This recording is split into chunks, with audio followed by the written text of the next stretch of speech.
বিশ্ববিদ্যালয়ের ছাত্ররা, স্বৈরাচার বিরোধী ছাত্ররা দেখাতে পারেনি, যেটা আজকে এই ঢাকা শহরে ছাত্ররা দেখিয়েছে, চট্টগ্রামে দেখিয়েছে, কুমিল্লাতে দেখিয়েছে, অন্যান্য সব জায়গাতে দেখিয়েছে।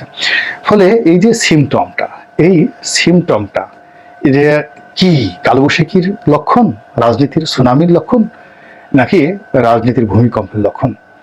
এই বিষয়টা কি আমাদের বঙ্গবন্ধু কন্যা জননেত্রী শেখ হাসিনা, আওয়ামী লীগের সভানেত্রী, দেশরত্ন, মাননীয় প্রধানমন্ত্রী, চারবারের প্রধানমন্ত্রী, চারবার না 5বার, 2009, 2014, 2018, তারপরে হলো 2024, আর এর আগে 1996, 5বারের প্রধানমন্ত্রী, পাঁচবারের প্রধানমন্ত্রী।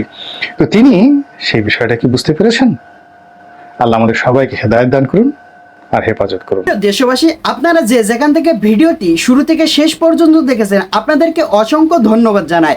দর্শক, আপনারা যে নিউজগুলো দেখেছেন, দেখেই কিন্তু বুঝতে পেরেছেন কি বিষয় নিউজটি দেখেছেন। অবশ্যই কমেন্ট করতে ভুলবেন না। আর যারা এই ধরনের নিউজ ল্যাব দেখতে পছন্দ করেন, দেরি না করে এই চ্যানেলটি সাবস্ক্রাইব করে বেল আইকনটি অল করে দেবেন, তাহলে দেশের সকল আপডেট খবর, রাজনৈতিক খবর সবার আগে দেখতে পারবেন। দর্শক, তাহলে বেশি কথা বাড়াবো না, সবাই ভালো থাকবেন, সুস্থ থাকবেন। দেখা হবে পরবর্তী দেশের কোনো আপডেট খবর অথবা নিউজ নিয়ে। আসসালামু আলাইকুম।